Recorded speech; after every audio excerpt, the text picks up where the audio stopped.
Good afternoon, everyone. I'm here along with President Castiglione and Ministers Hajdu and Anandasangaree to comment on the Supreme Court ruling in relation to Bill C-92. I want to first start by saying that this constitutional challenge that was brought forward by the province of Quebec has delayed the implementation of this act by years in some cases, has created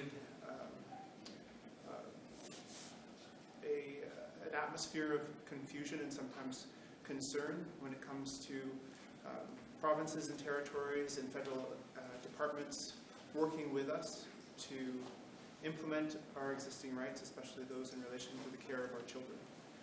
And so this is a very positive day in regards to the Supreme Court ruling, the further galvanization of the United Nations Declaration on the Rights of Indigenous Peoples here in this country, as interpreted by the Supreme Court, and also for Canada at the federal level to enter into constructive arrangements with First Nations, Inuit and Métis, to develop these types of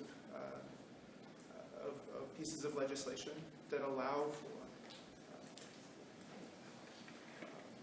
us to express self-determination in the multitude of ways that it is within our right to do.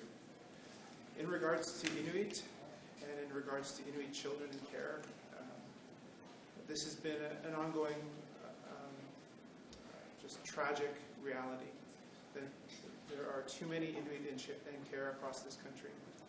And in some jurisdictions, they're taken into care based on poverty, based on socioeconomic determinants of care that are often not to be borne at all by the parents or the communities, but by the systemic lack of equity across this country for socioeconomic conditions within our communities. Bill C-92 pushes back against those realities, pushes back against colonial attitudes towards taking children away from their families, and pushes the Canadian state to recognize representatives of Indigenous peoples, Inuit rights holding institutions and organizations, along with First Nations and Métis, to take care of our children and to implement self-determination in this field. This has been a long road to get to this day. We're very pleased with the support from the government along the way, especially Ministers Philpott, Ministers O'Regan, Minister Miller, Minister Hajdu, who have all worked with us as Ministers of Indigenous Services, Ministers of Crown Indigenous Relations, to get to this point today. I look forward to implementing this act with Ministers Anandasangaree, Minister Hajdu, and provinces and territories across this country. And we will use the Supreme Court ruling to ensure that we do this in the most expedient way possible, that we have the resources and the space to be able to make constructive arrangements, and that we will not be impeded by the demands of provinces and territories who would imagine that we do not have this right or are trying to put roadblocks in the way of implementing this right that ultimately come at the expense of those who need this act the most, which is the children in care across this country and those who are in the social services systems who need their community and their loved ones to be with them by their side, to make decisions in their best interests, and to give them a chance to have a positive future full of pride within where they come from, our language, within our communities, and also within our governing structures. Good afternoon, everyone. I'm proud to be standing here today to be able to provide some remarks on the decision that was released this morning. The Métis National Council is extremely pleased with the Supreme Court's decision, the unanimous decision to uphold this forward-looking, reconciliation-based innovative piece of legislation that has the real ability to create some incredible changes that are so necessary within our communities for our children and for the Métis Nation as a whole. The Act, Bill C-92, provides the legislative framework for our Métis governments to now fully exercise their jurisdiction in relation to child and family services, something that we've always known was an inherent right for the Métis Nation. And this decision also confirms that, the federal government is on the right track in advancing legislation that affirms our rights that are protected by Section 35, rather than opposing them and continuing to deny that we have Section 35 rights. Currently, for the Métis Nation, we have Bill C-53, which is an act to recognize certain Métis governments, and it's premised in the same affirmation of rights. So I really want to applaud the current federal government in advancing the act with the Métis Nation and other Indigenous peoples. This act was collaborative, it was done in co-development, and I think the decision that was made today really shows that this type of collaboration and this type of co-development with Indigenous peoples is the way forward. This is how we implement the United Nations Declaration on the Rights of Indigenous Peoples. This is how we move forward in a really good way.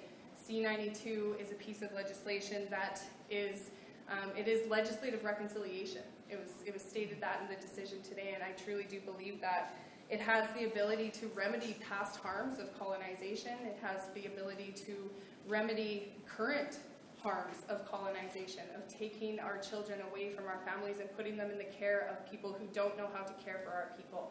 So the Métis Nation looks forward to continuing to enter into constructive agreements with the federal government and to continue down this pathway in a really good way. So thank you so much.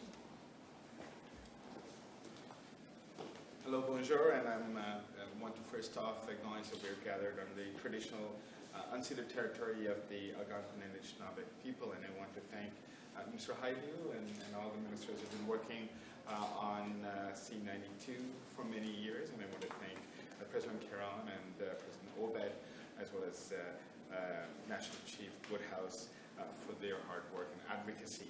Today marks a pivotal moment for Canada and Indigenous peoples, with the Supreme Court of Canada upholding the Act's affirmation of Indigenous jurisdiction over child and family services. Aujourd'hui marque un tournant pour le Canada sur le chemin de la réconciliation. In my conversations with First Nations, Métis, and Inuit families, they express a desire for a future where they make decisions on how best to protect their own kids. And indeed, yesterday, when we had the second IFPT on missing and murdered Indigenous women and girls, we heard from many survivors, as well as those who work on the ground, the need for us to move faster in implementing C-92. I believe that this decision really does open the way for Canada and those who want to draw down this jurisdiction to move forward in order to ensure that children are kept in their homes and in their communities, and ultimately Indigenous people have their right of self-determination over their children. Today's ruling is a landmark achievement and an example of Canada is meeting its commitments to both implementing the United Nations Declaration on the Rights of Indigenous People, as well as responding to the 94 calls to action that the Truth and Reconciliation Commission report. This is a historic step forward in advancing reconciliation. L'arrêt d'aujourd'hui est une étape importante dans l'affirmation de cette vérité. Il marque une avancée significative vers l'autonomie. Thank you, and now welcome Mr. Hajdu. Well, thank you, everybody. C'est un jour historique pour les enfants et leurs familles, pour Canada, tous les Canadiens. It's really affirming to hear partners speak about how important and emotional this decision is today. Forever, since time immemorial, First Nations, Métis, and Inuit people have had the right to take care of their own children and families, and that right was ripped away by Canada, by provinces, and by territories. in chapters that many of us know very well, and in some cases many of us Canadians are only coming to realize. The decimation of a family structure is a tool of colonialism around the world, separating parents and their children from culture, from language, from family, indeed from love and from care, is a tool that colonizers have used to diminish and oppress people all around the world, and it's been no different in Canada. And the result is well documented in history books, and indeed is ongoing in many communities, where people have the ongoing trauma and the grief and the angst of either not knowing their parents, not being connected to their families and communities, not being able to connect with their own language and culture. And on the flip side, the many, I would say, deeply moving stories I've heard from families who have lost their children, lost the ability to connect with their children, lost the ability to fulfill, in my mind, one of the greatest honors of being a parent, which is to care for and nurture and raise our children and see them grow into adults. And so this decision by the Supreme Court to uphold that inherent right, to recognize the legitimacy of federal law, to bolster that right and to place that right in Canadian law, I think is going to have tremendous impact across the country. I've been a witness at the signing of many coordination agreements, and I can't think of a more moving event than when a community has completed their law, has completed the coordination agreement with the province and the federal government, and is resuming the care and control of their own child and family services and their own rights to take care of their children. They are very emotional moments where families of all different stripes gather together in celebration and in mourning for what has been lost over, I would say, generations of people harmed in this way. And so I'm very profoundly struck by the court in their decision noting that this is legislative reconciliation, that we have many ways on the path of reconciliation to make good for the harms that have happened, or try in many ways to repair the harms that have happened, but also to move forward in a spirit that in our best of interpretations our ancestors agreed to in many different treaties and agreements along the way. So today is truly a historic day, and I am very grateful for the colleagues that came before me. President Obed mentioned then Minister Jane Philpott, Minister Seamus O'Regan, Minister Mark Miller, who paved the way for this legislation to become law. But I am also extremely grateful for the Indigenous partners who sat with us and made sure that this law reflected what they wanted to see in it. And really, it was a very important step on the pathway that I think Canada is on in living up to the spirit of the UN Declaration of the Rights of Indigenous People to have law co-developed, co-created with Indigenous peoples to make sure that law in this country never harms people like this again. Thank you. What do you say to the province of Quebec? What I say is this is a clarion call for all provinces and territories to be partners in this reconciliation, that it is now the law, actually, that work has to continue. But what I would also say, c'est très important pour la famille et les enfants de la province de Québec pour cette réconciliation. C'est un enjeu de vie ou mort. C'est un très important enjeu.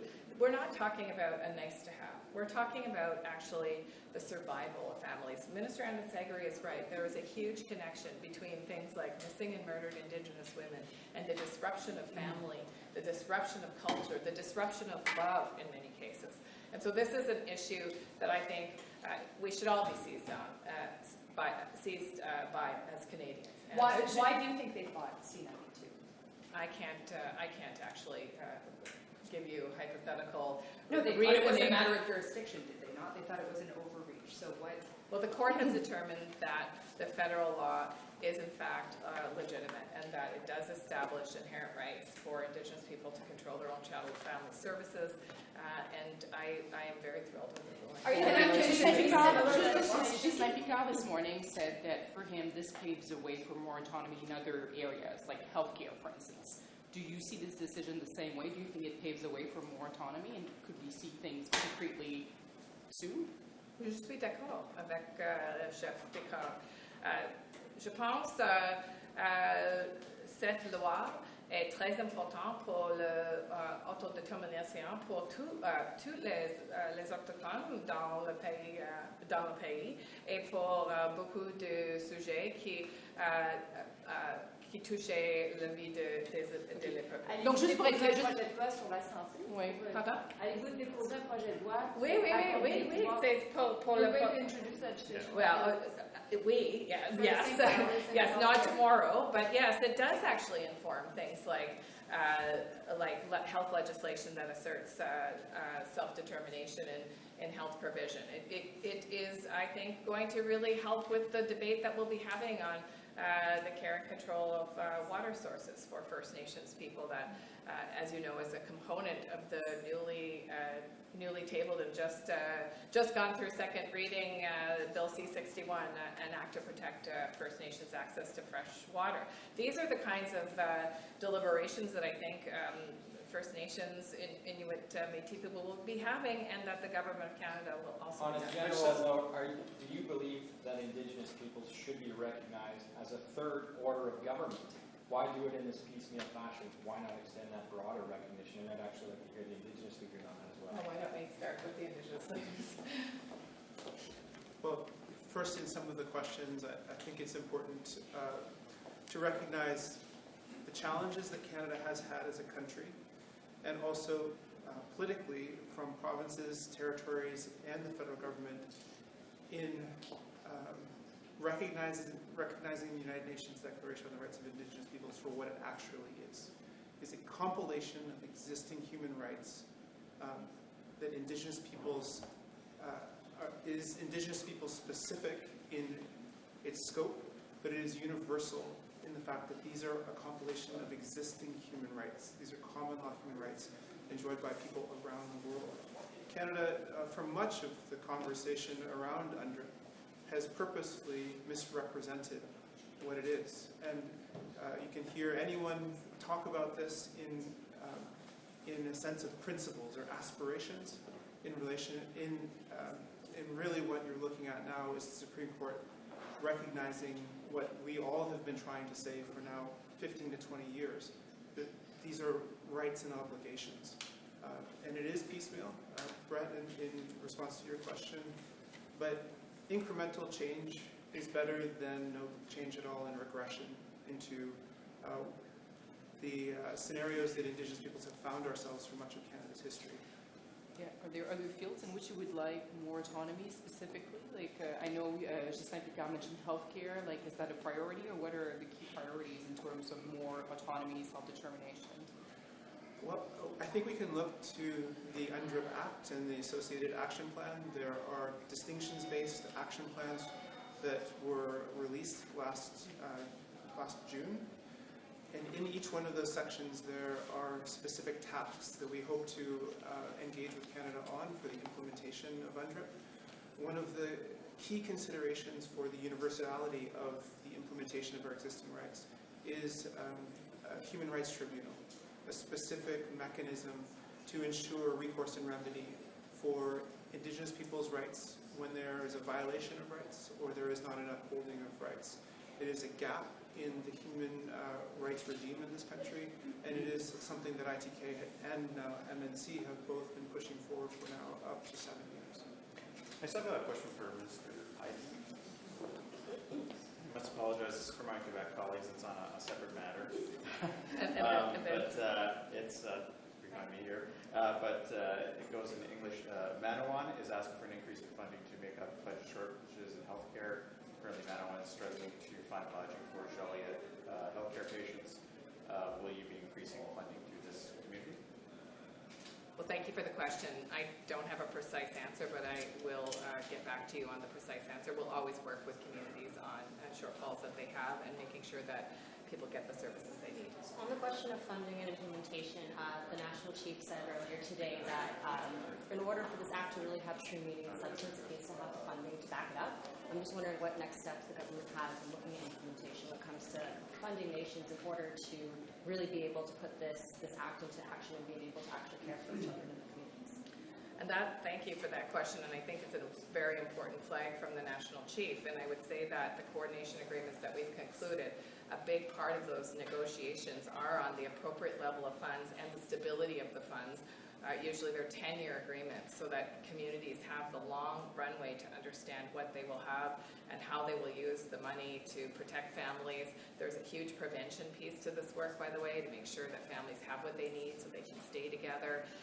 There is obviously many times human resource implications, and so each community negotiates as part of their coordination agreement the appropriate level of funding. And those are collaborative conversations with the federal government so that the federal government really understands what needs to be in place for that certainty that communities and regions have said that needs to be in place for this to truly work. Will the government be putting any more money into child welfare in the budget? So these coordination agreements, as I said, are done individually because, of course, it's hard to estimate what one particular community or one region will need and apply that to other communities. There are distinctions for different coordination agreements. For example, remoteness may be an aspect of the funding that could change the funding formula for that particular community.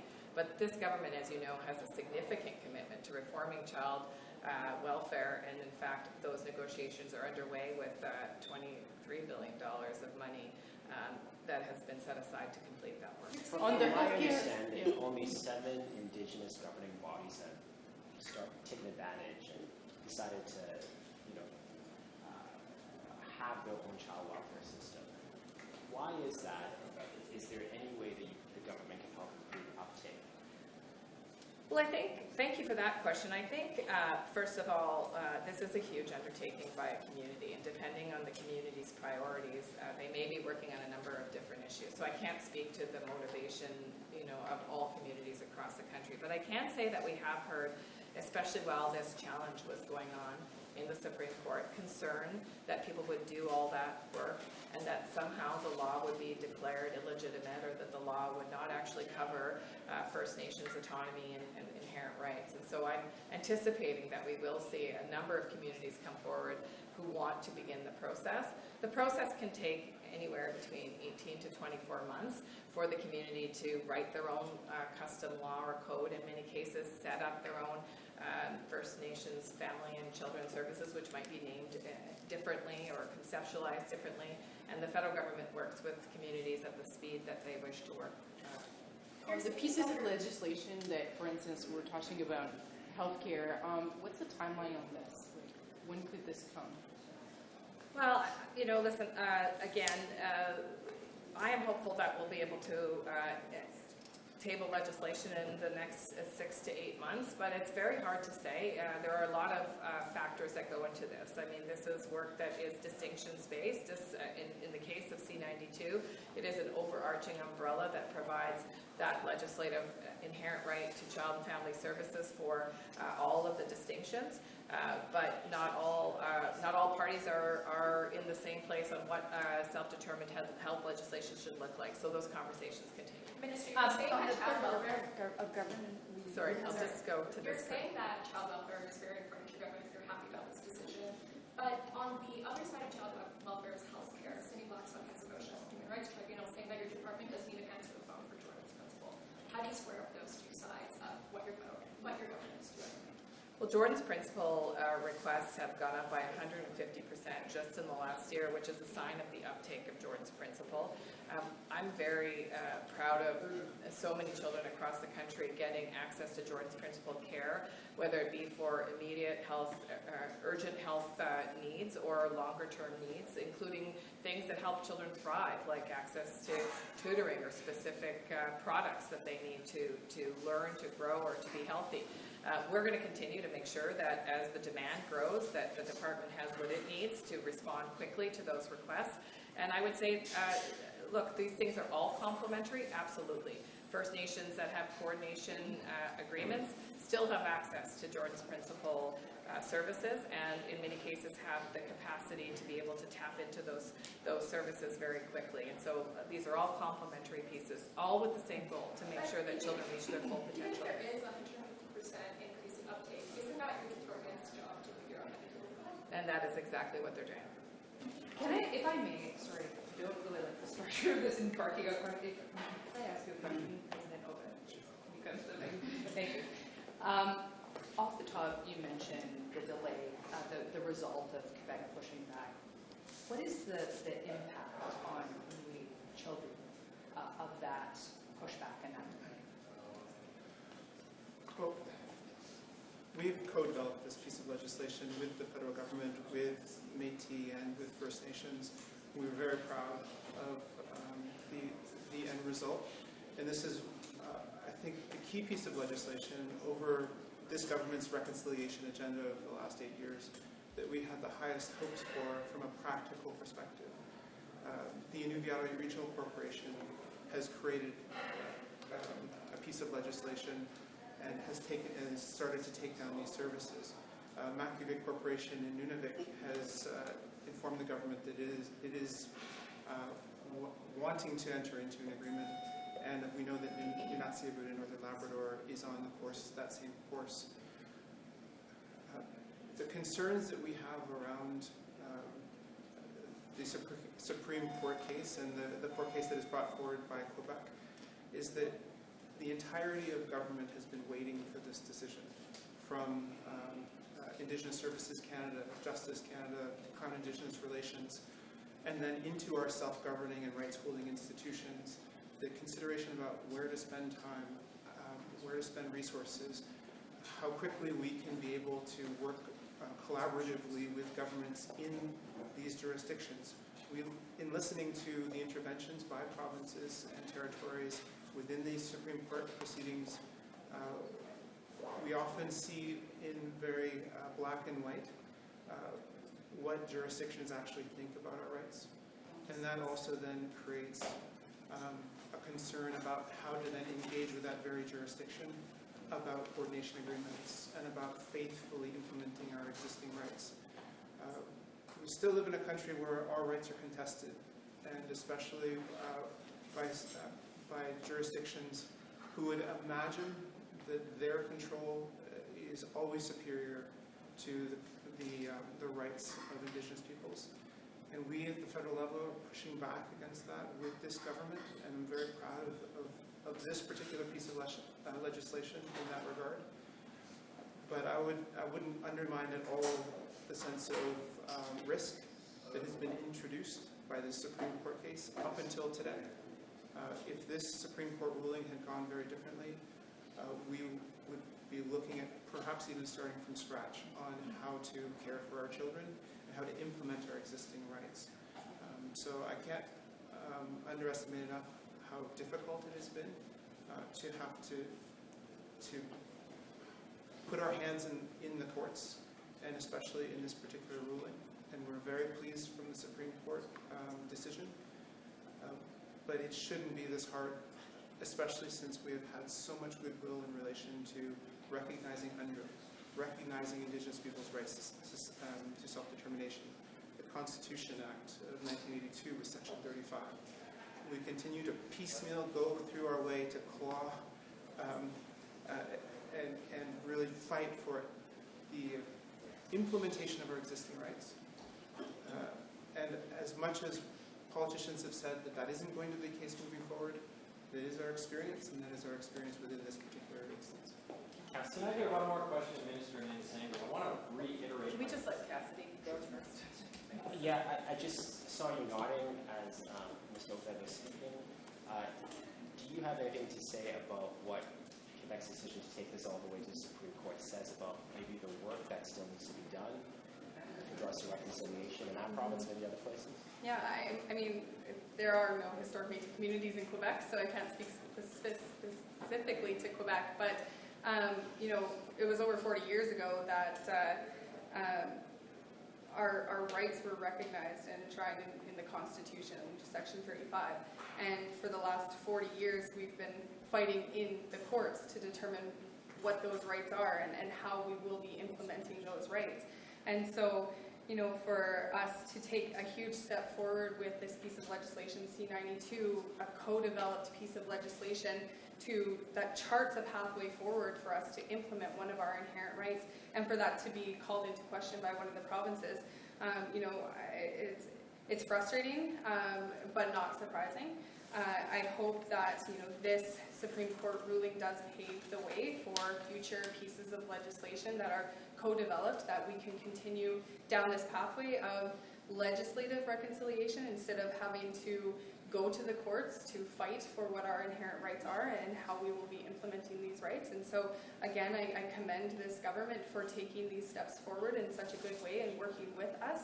And hopefully, you know, we don't have to continue spending so much time and resources and energy and money fighting in the courts to move forward on what we know has always been our rights. I also have a We're going to take one last question. Can I ask one question, Minister Anandasangaree? I want to reiterate my original question more directly to you. Do you believe Indigenous governments more generally should be recognized as a third order of government in Canada? I think there are a number of ways we're moving forward on recognition of governance structures. We have had a number of modern treaties, some 26 over the years. One of the dangers when we do it in a carte blanche way, and many have critiqued that it essentially sometimes becomes very similar to municipal government, and that's not what the objective is. It is important that we have continuous engagements and negotiations to ensure that when we have self-government agreements, they're meaningful and they draw on rights that the nations and the communities want to do. So I believe this is a process that does require both the Indigenous peoples and governments. In some cases it's trilateral, in many cases it involves provinces working together. If you look at yesterday, we introduced legislation to recognize the Haida Nation, the Council of the Haida Council, as the government of the Haida people. I think that's the type of way that we need to move forward. I do recognize the frustration as sometimes it does take a longer period of time, but when we have trilateral agreements involving the provinces or on issues where there may have been a longer delay, we do want to get to the right place, and there are a number of very advanced negotiations that are at play that we believe will come to a conclusion very soon. So we do look forward to ensuring that self-government agreements and governments are established through the mechanisms that we have. And it is not a very simple, it's a bit more simplistic to say we're just going to establish as a third order of government, because it would be in some ways not the prudent thing to do and have communities that are maybe struggling just right now with basic needs to be able to step in to be governments. But we do want to get there, and that's the work that we're undertaking.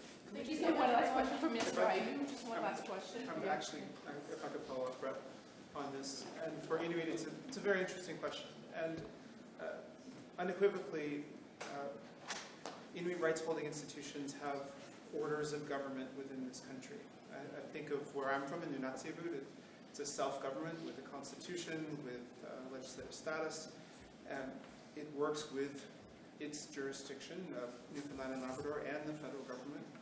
And so perhaps not a third order of government, but an order of government that has legitimacy.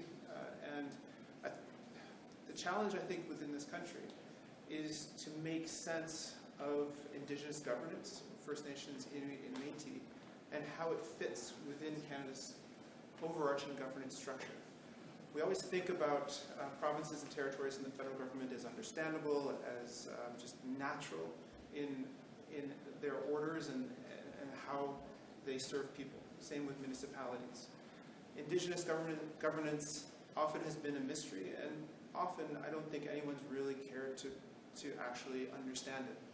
A lot of my job in the last 8 years is to try to educate this government and Canadians about the existing governance models for Canadian Inuit and the respect for those models in the work that we do at the national level and the work that we do in provinces and territories.